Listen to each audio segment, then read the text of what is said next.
Ain't nothing going on with the rent this week. It is NBA Cup week, which means you're bored. You're likely bored. There's games. This one, there's like 2 games, there's 3 games. It's easy to follow. There's not a lot of movement in the rankings. And we get fidgety. We want action. We want it now. So we get looking at the trades. And if you're holding stock on some of these players, it might be time, if the mood befits you, that you might want to move them on, because one of the biggest advantages you can get to absolutely crush and win your league is to make good when the going is really good and get the best return you can for a player you might have drafted in the 70s or the 80s and the 90s, and they might be flying high above their station, surpassing expectation, which means if it's not going to hold, you get them off your books and you get someone in your like. Let's take a look who's topping the list.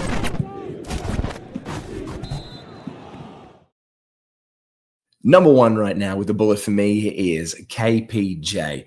Since his return, it's been a bit of a shambles in Milwaukee. Let's just call it a shambles. It's the nicest way we can describe the situation. Now, he has been back for the past few games with Giannis out. Now, on this last 6 games, he has been first round value on the season. Now, today's game, 32 minutes, they got the win. He didn't have to play the full spate.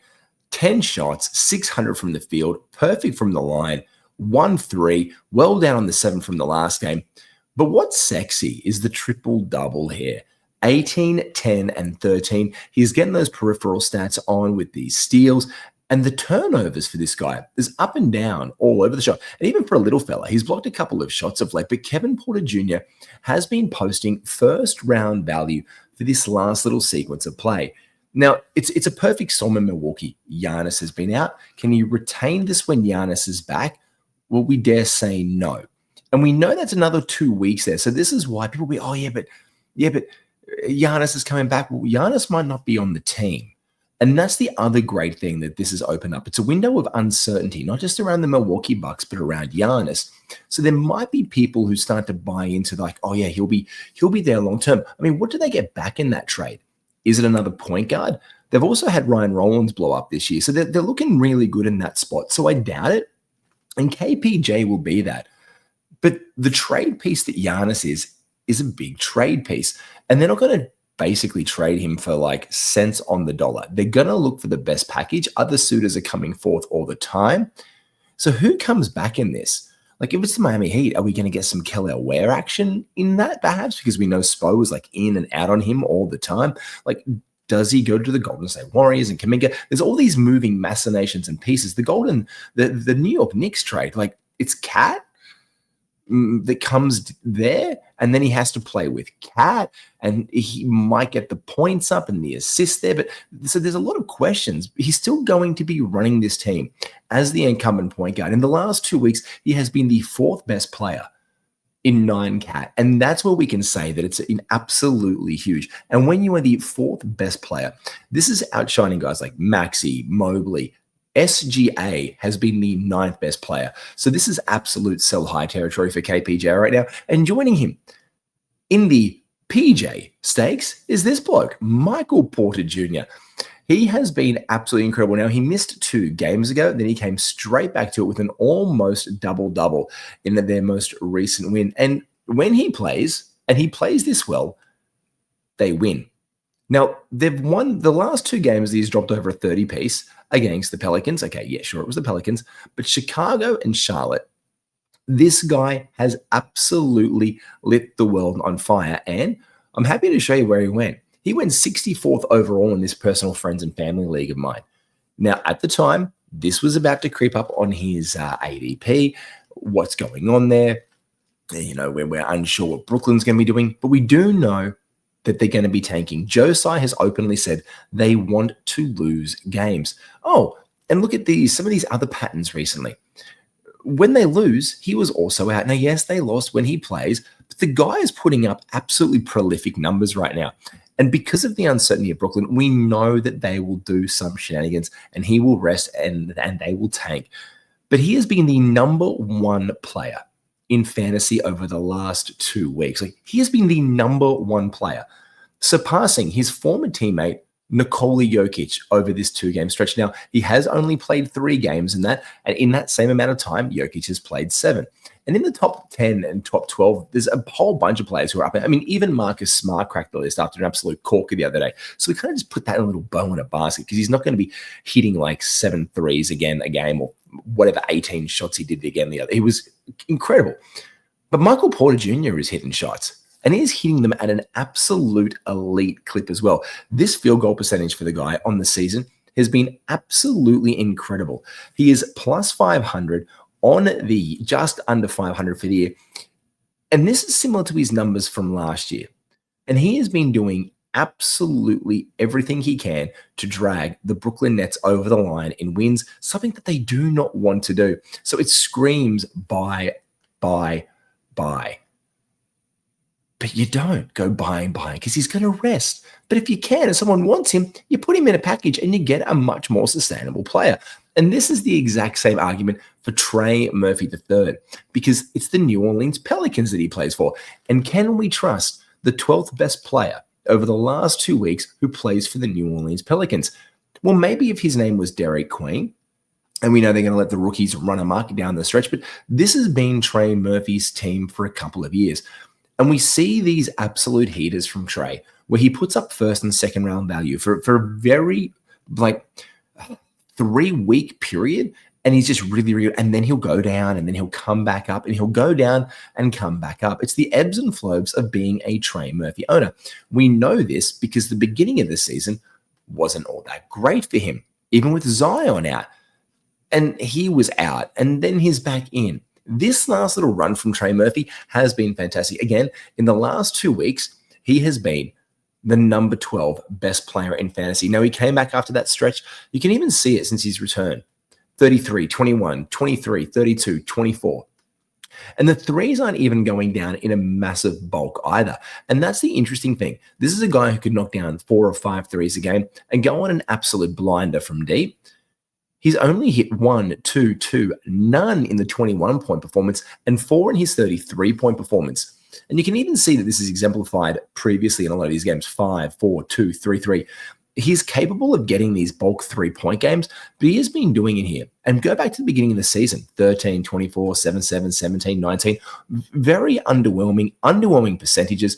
And then this last little spate, these last 5 games have been a brilliant sample size for him.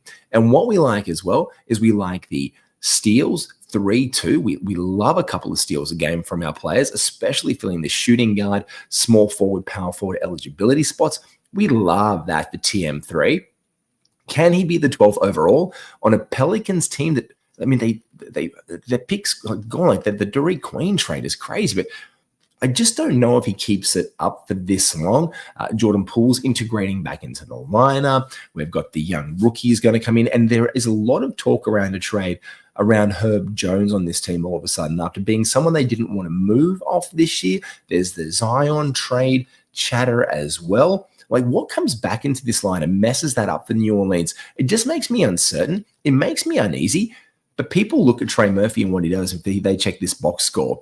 But the problem is with guys like Trey Murphy, he's not a household name. And neither really is KPJ, or I mean MPJ a little bit more because he played for Nuggets and won a world championship.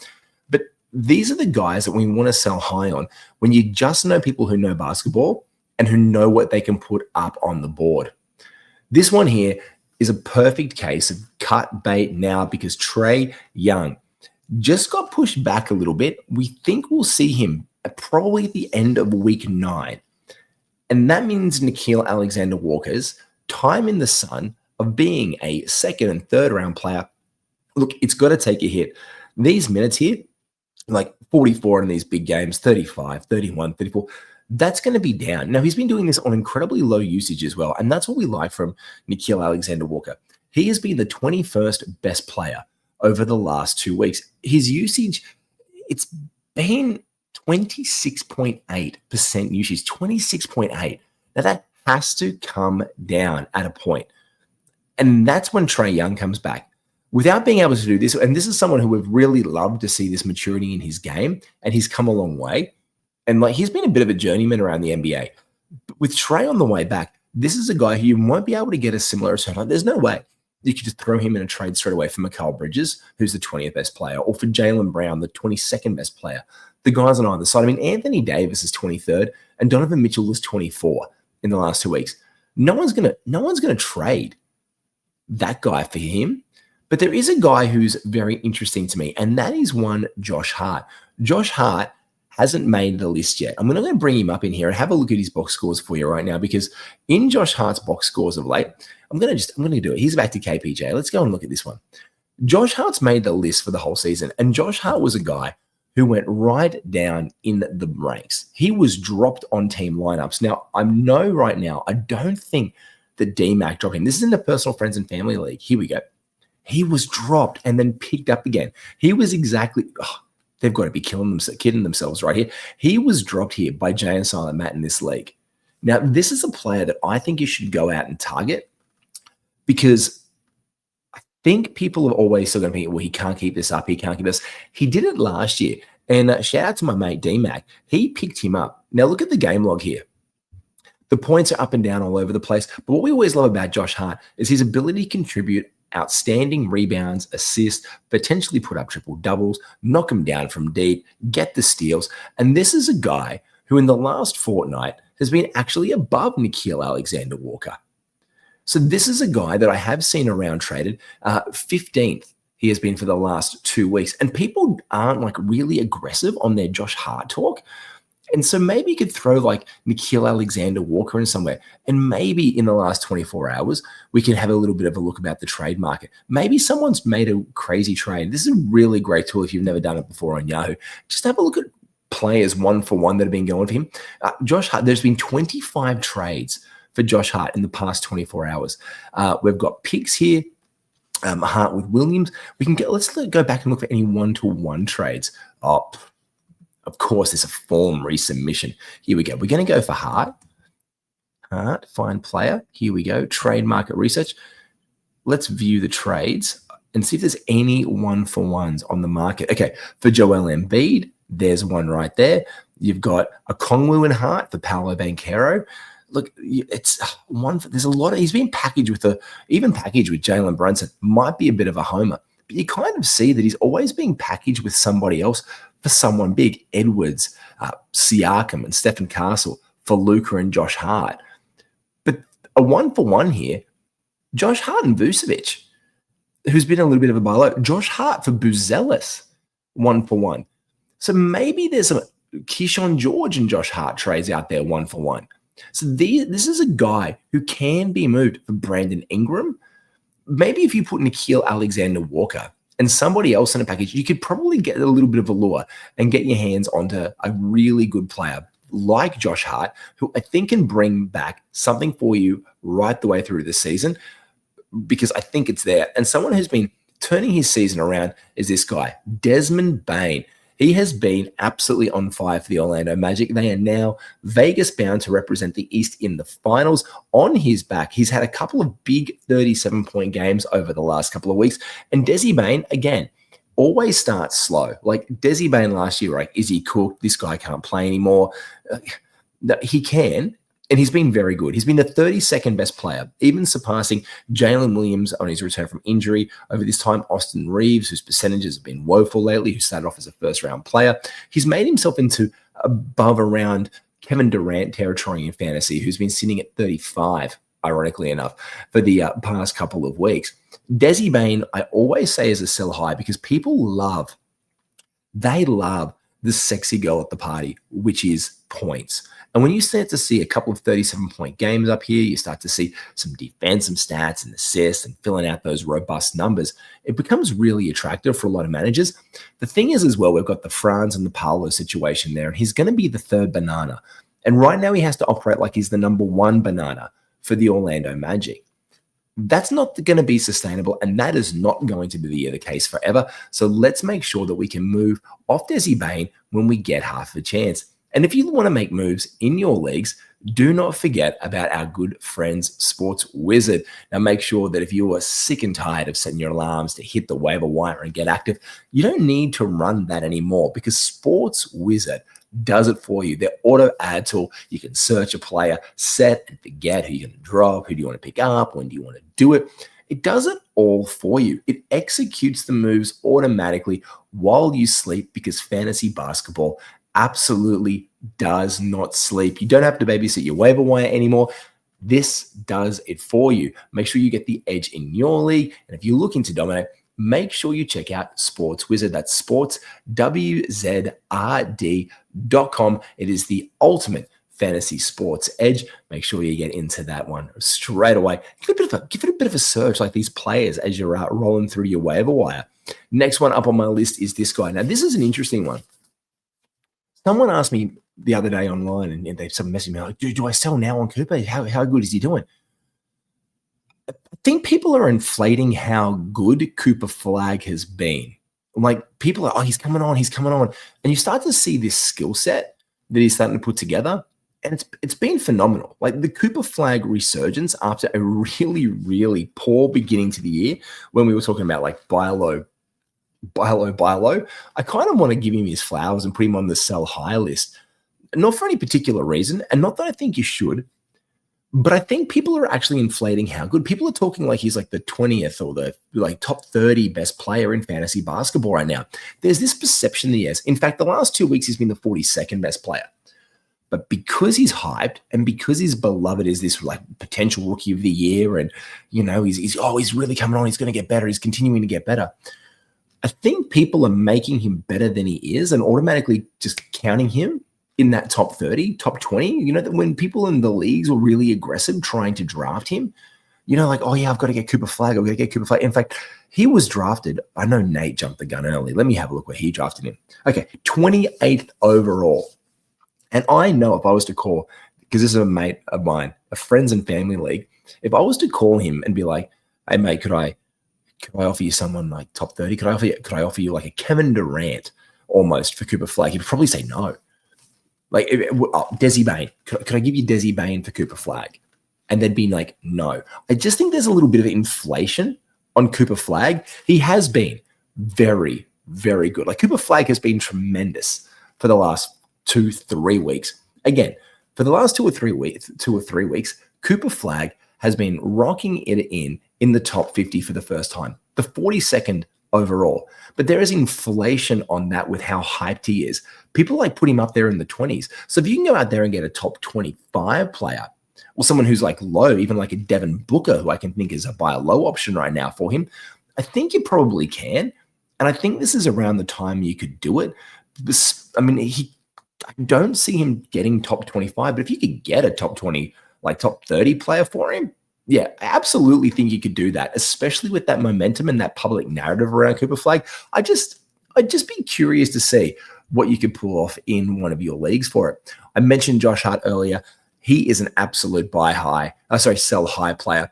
I mentioned it early, and like I said, because he is a bit of a jack of all trades and a master of many, he's not like a master of none. He is a master of many, potential walking triple-double, but he has been a first-round player almost on the year yet again. In fact, the last 2 weeks, he has been the 15th best player, like I said earlier. And when someone is doing those kind of ridiculous, audacious numbers all the time, I think it is time, because I think he settles back down, and I think we can move him, put him in a really great package. These are a couple of fringe guys I want to mention here, because I think we sleep on fringe guys because we hit the waiver wire. And this one is a really short league. It's only 10 players deep. And I think this guy has had an excellent role. Now, he's a top 100 player on the season. His name is Jalen Tyson from the Cleveland Cavaliers. I love what this guy, I have picked him up in so many leagues and streamed him, and people drop these like fringe guys all the time. Now, in the last 6 games that he's played in the last 2 weeks, he's been a top 50 player, the 49th best player overall. In the absence of Jarrett Allen from the starting lineup of the Cleveland Cavaliers, Jalen Tyson has been absolutely brilliant. He's also been brilliant when he's filled in for Darius Garland or DeAndre Hunter or Don Mitchell when they play their Cleveland Cavaliers shenanigans and they rest their starters. Jalen Tyson, in any situation you hear, is like that. I could add him right now. I just picked up Champagne from the Washington Wizards for one tomorrow. Look, I'll do it right now. Oh, no, I can't burn it. I can't do it. I'm going to do it live. I am going to burn. This is my team. I'm going to do it. I've got Fears. Oh, I dropped Fears. Maybe. No. Kaysen. Look, I just picked this bloke up before. I just picked up Justin Champagne before. I like the blocks that he brings. I like do I do it for a day? Do I do it? Oh, I'll do it because I'm doing it live on a podcast. I've just picked him up and I'm doing it live right now. There we go. Drop player. Done. Drop Justin Champagne. I'll do it. I'll do it for the sake of the podcast, people. There it is. I'm putting my money exactly where my mouth is. I've dropped him and I have picked up my player that I wanted. But Jalen Tyson is an absolute player who I think you can tap on into trades, much like I think Jordan Walsh is. These fringy guys who are in and out of league, in lineups all the time. Jordan Walsh has been spectacular for the Boston Celtics of late. Like, this guy has been absolutely brilliant. Now, he wasn't the starter to start the year, and we know who that was. We know it was Sam Hauser, and Sam Hauser didn't play very well. And then all of a sudden we had Minot, and he was, let's get Minot, and then he was out of the lineup. And now this guy has come in and made a really good crack of it as the starter. Now, I think it's a sell high because I just don't see how long it can be, this one. But he's been great. Like, Jordan Walsh is not a household name. And again, when they're not a household name, we kind of sleep on them a little bit and what they can do. But he is a perfect addition to any package that you could put together right now and get yourself a serious upgrade of a player. Like, we could actually do that with a player like Jordan Walsh. Like, who else have they got? If they start tanking, they're going to probably take out, Jaylen Brown, right? So we could probably spin that a part of our narrative, like, oh, look, pick up Walsh. They're going to play Walsh. Who would you rather play if you were a tanking franchise to save your star player? Yeah, you're going to play Jordan Walsh. So that kind of helps you on that sell high narrative a little bit. In fact, Jaylen Brown has been the 22nd best player overall in the last, 2 weeks. Jordan Walsh has been the 26th best player overall in the last 2 weeks. This, for me, screams sell high. His points over this time is like 13. You can see currently his last couple of games, that's trending up with 20 and 17 and 22 with only the 9 down here. He was still 500 from the field. We like that. We love that he gets the steals. He'll get you blocks. He does it on very low turnovers as well. This has been brilliant. And again, let's look at the trade more, see if anyone's been throwing Walshy into a trade here, and be very curious what we can get back for him or with him and what people are packaging, because I think that he has been put in packages. And this is, 12 trades the last 24 hours on Yahoo. This is interesting. Let's have a look. Okay, here we go. People are packaging him for serious upgrades. Walsh, Dylan Brooks, Reed Shepherd for Darius Garland, who I see as a bit of a buy low. Hey, Kalkbrenner. That's a great little upgrade. Walsh for Kalkbrenner, I see that as a really serious one. I like Walsh and Duran for Karl Anthony Towns is really solid. A lot of rebounds left on the table. This Walsh and Caruso business, I think Walsh is the better deal right now here. But we start to look at this one. Walsh and Kevin Porter Jr. for LeBron and Pods. Now, that's a bit risky with LeBron, but I'm not against it. This is a big one. Walsh, Sexton, Nick Claxton, and Pat Spencer for Klingon, Smith Jr., and Trey Murphy III. Now, that is a massive trade. That's 4-3. And that's people packaging a bunch of really attractive stuff together. Pat Spencer, that's fade. You drop him. I see there the Claxton almost and Klingon swap, the Sexton and Smith swap. But Walsh then would equate almost to Trey Murphy III. That's really clever trading. So if you want to be clever, this is the kind of guy who you can absolutely package in. And another guy you could package in who's about to return back for the Chicago Bulls. Apparently he is set to go on Friday. Keep your eyes on Trey Jones. This guy has been phenomenal when he was healthy. He was putting together decent minutes. They paid him last year, and he has been an absolute revelation for the Chicago Bulls this season coming up off the bench. He has, in fact, been the best-rated Chicago Bull in the last 2 weeks of fantasy basketball. He has been the 46th best player.